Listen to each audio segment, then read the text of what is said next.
Hello po, mapagpalang araw kaibigan. Ito po ang inyong kaibigan kay Jesus, Brother Manny Bautista. Nandito po tayo sa barangay 96, Zone 8, District 1, Tondo, Manila, sa tahanan ni Sister Cheris. Sister Cheris, kaway-kaway muna. Ayan. Alam nyo, every Saturday morning, kami po yung nagkakaroon ng Bible study. Nag-aaral ng Ebanghelyo. At ang dala ko po ay manipis lamang, New Testament, bagong timbang kung tawagin. Ito'y galing sa grupo ng Gideon International, yung mga Kristiyano po sa ibang bansa na mayayaman, nag-donate sila ng pera upang magpalimbag ng maraming Biblia upang ipamigay po sa lahat. Sa buong mundo po sa buong mundo. Isa po ang Pilipinas sa mga nabibigyan ng mga pagkakataon na mabigyan ng mga libreng Biblia. Alam niyo po, napakahalaga kasi ng Biblia sa buhay ng tao. Dito mo kasi makikita yung pagkatao mo kung sino ka.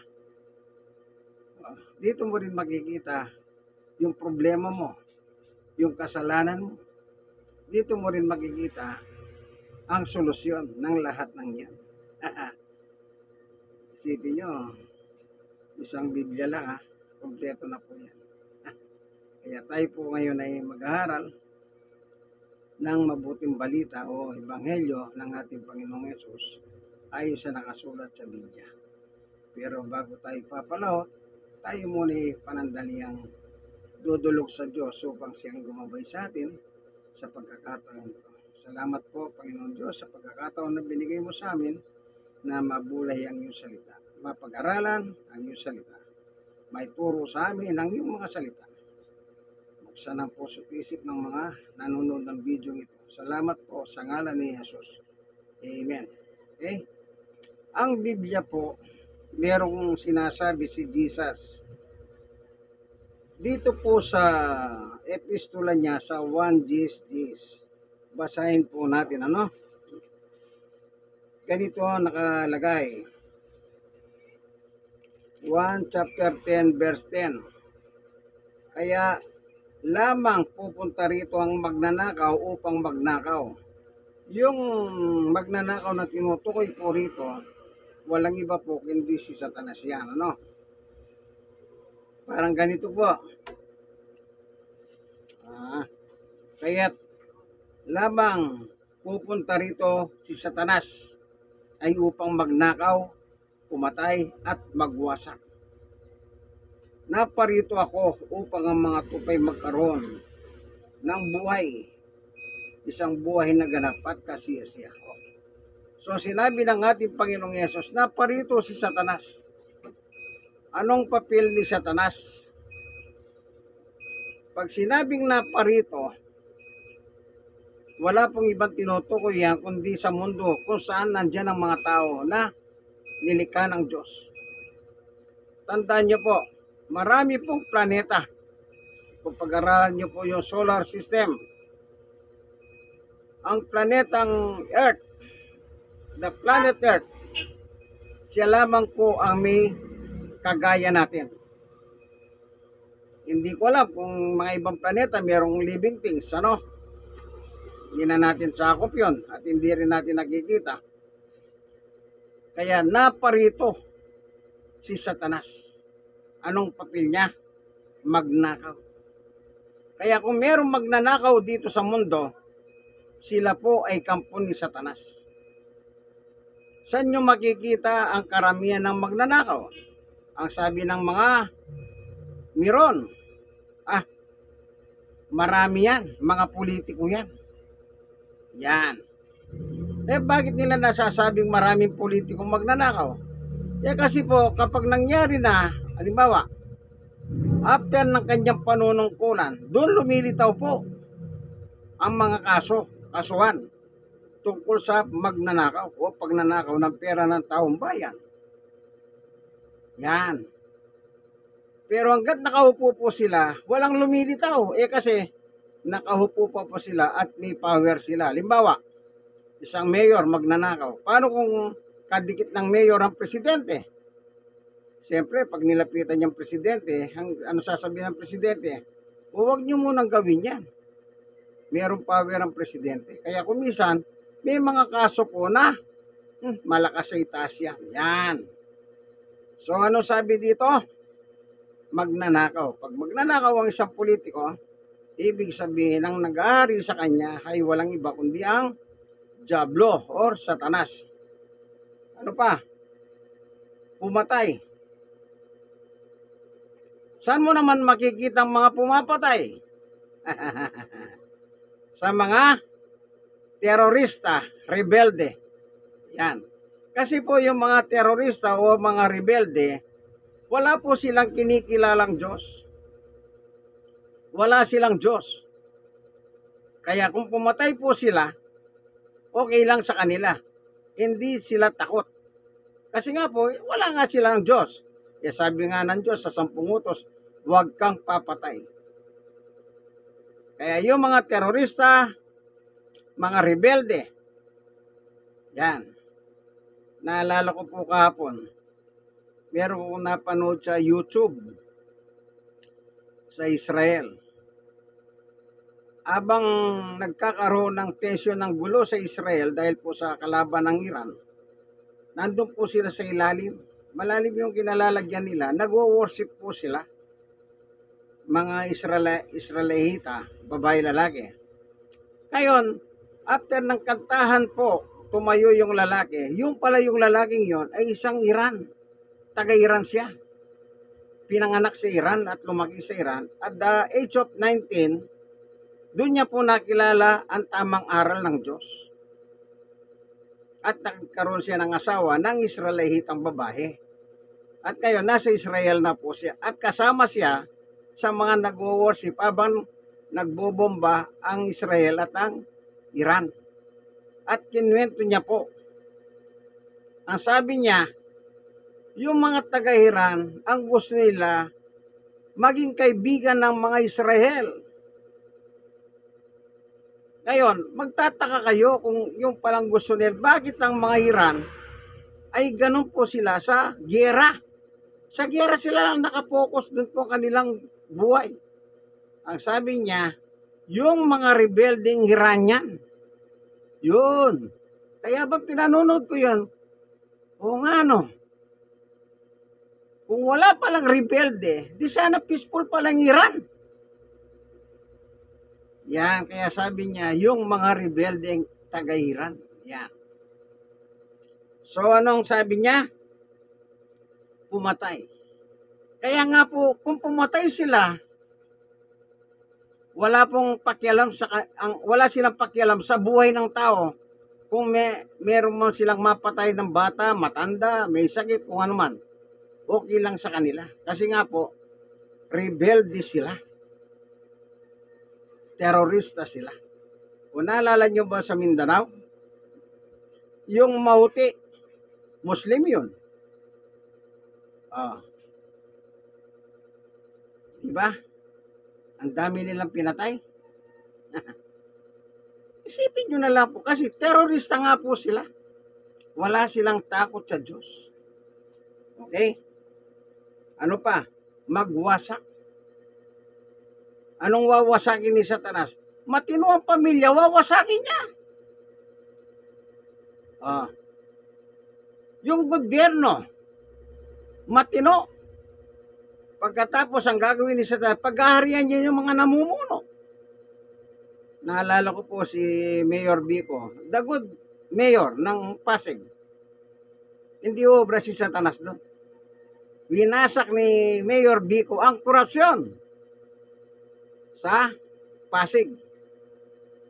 Ibig sabihin, hindi po umubra si Satanas sa kanya.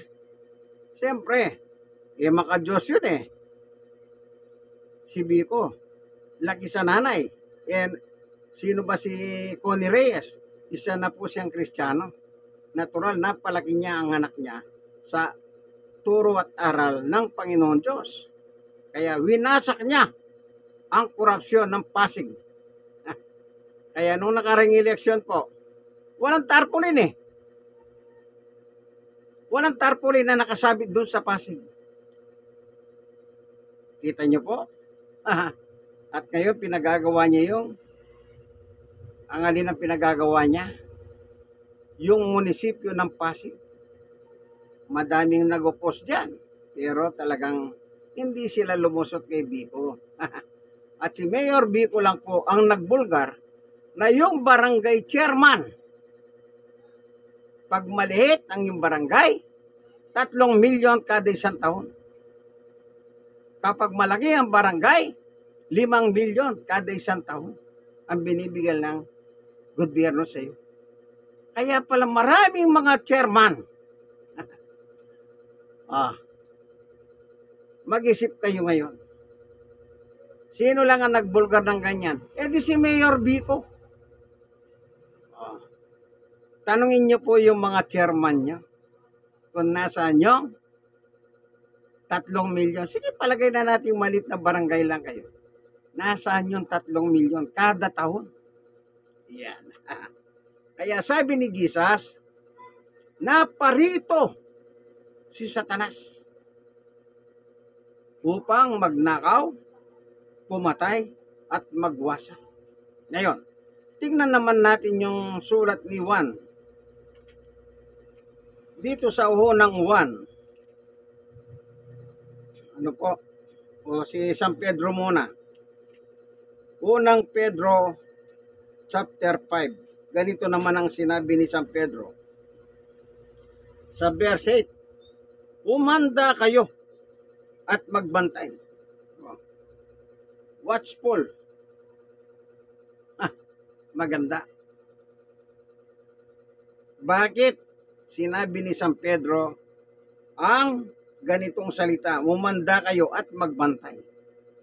Ibig ba sabihin kailangan yung gwardya? May mga kumpanya, meron silang gwardya, mapaharaw man, mapagabi.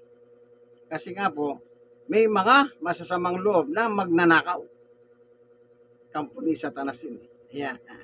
Nagkakataon naman, mismong gwardya ang kakutsaba ng magnanakaw. Di po ba nangyayari yan? Ngayon, tignan natin yung sinabi ni Pedro. Bakit sabi ni Pedro, maganda kayo at magbantay? Ito po. Ang diablo, si Satanas yan. Ang diablo ng kahaway ninyo. Ang diablo po pala kahaway, hindi kaibigan. Pero pag yung mga magnanakaw na politiko, kahit ayaw nila kay Satanas, sa totoo lang, sabi ni Satanas, ayaw mo man sa akin, pero ang totoo niyan, magkaibigan tayo o anak kita. Ba't ko nasabing anak? Tignan nyo po si Jesus. Tignan lang natin yung sinabi ni Jesus. Meron siya sinabi dito sa Biblia, sa 1:8. Yung kausap ng Panginoong Yesus sa kanyang panahon, ang sabi niya ay ito. 1:8:44. Ang diablo ang inyong ama. Sino siya nabiyan ni Jesus na anak ni Satanas? Di natural. Yung hindi naniniwala sa kanya. Yung hindi naniniwala sa Diyos. Yung hindi naniniwala sa turo ng Diyos. Na huwag kang magnanakaw.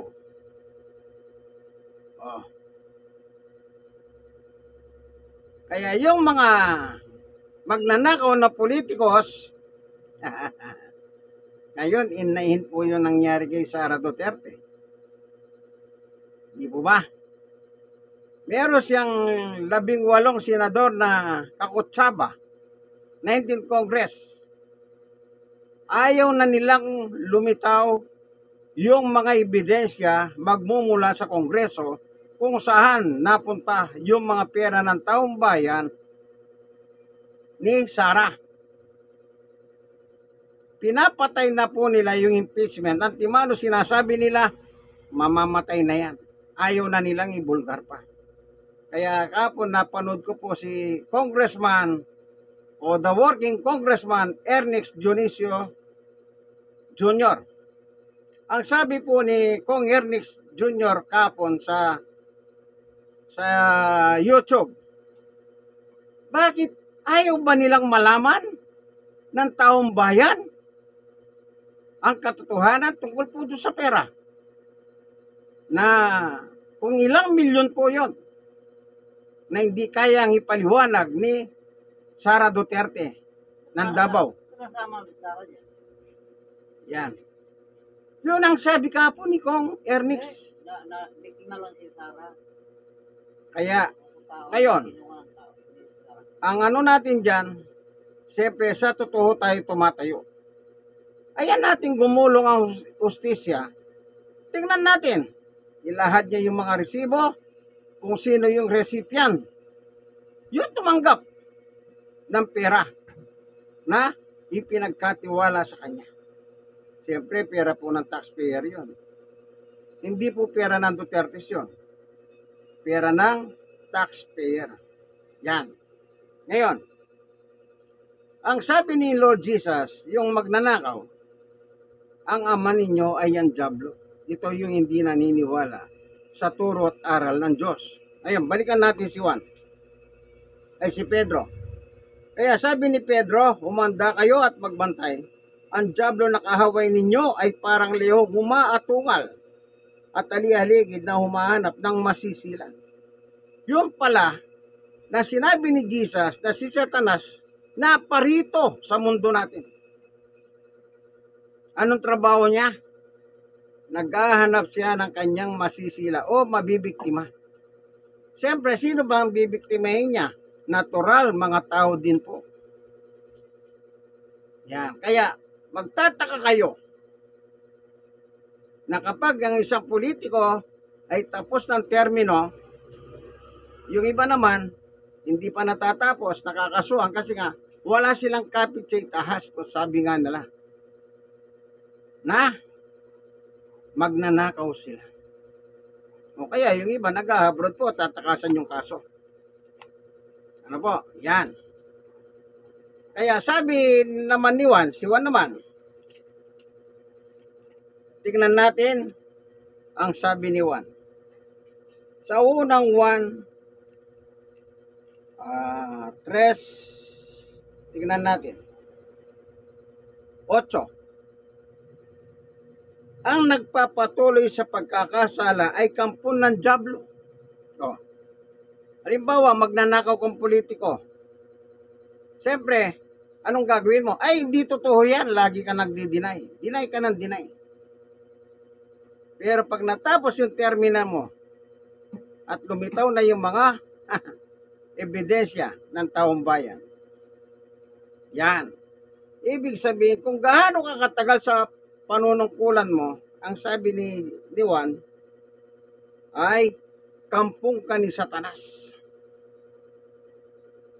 Pero naghahanyo kang mabait.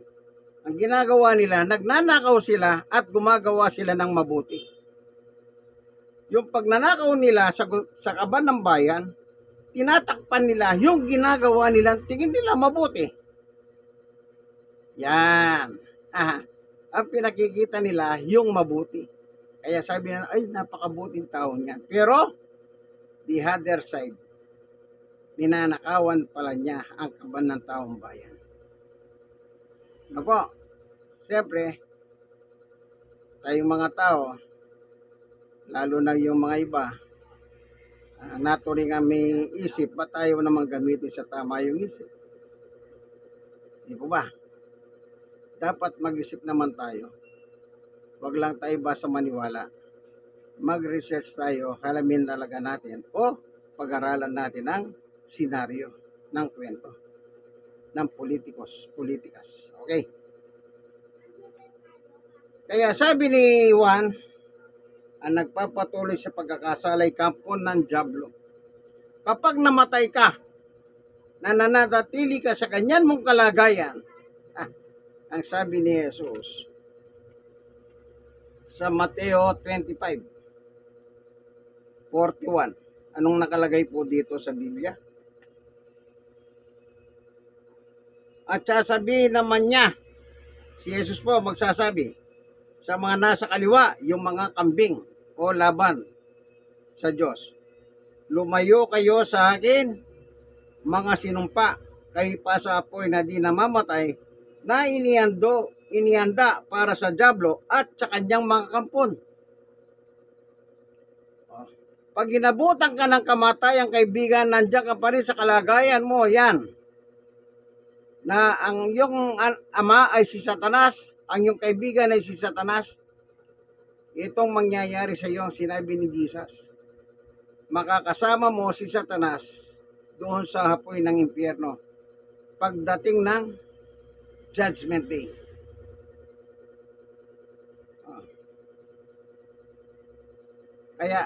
Kaya pala,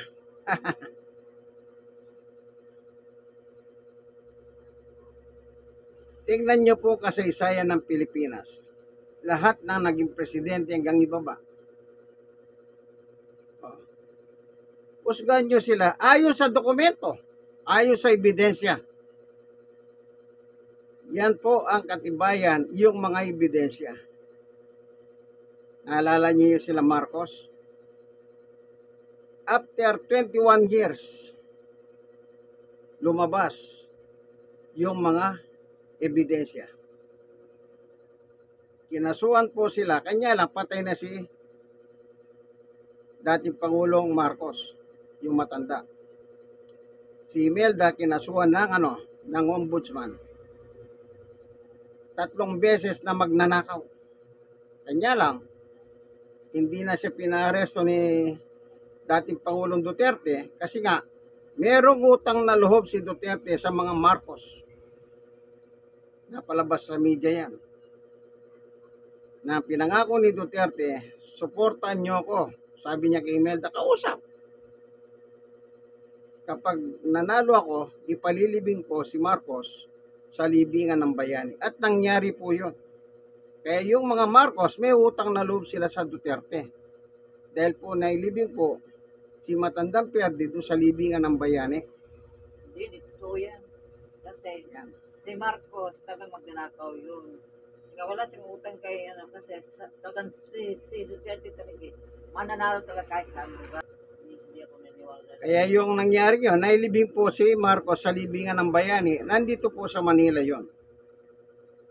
Ginawa po nila yung paglibing doon, gabi, para walang makakahalam. At paspasan po yung ginawa nila, no? Ayun, sa buhay nating ito, may pagkakataon pa tayong magbago, kaibigan. Nandiyan si Jesus. Kayong mga nanonood ng video ito, suriin ninyo yung bawat binabasa ko at ang kasaysayan ng Pilipinas. Yung binanggit ko kay Marcos, kay Duterte. Suriin nyo po, hindi ko kayo tinuturuan. Mag-research kayo at alamin ninyo ang katotohanan. Ang katotohanan, ang sabi nga ni Jesus sa 8 ng 1:31. Tignan natin ang sinabi ni Jesus. 8:31. Ganito po ang nakalagay.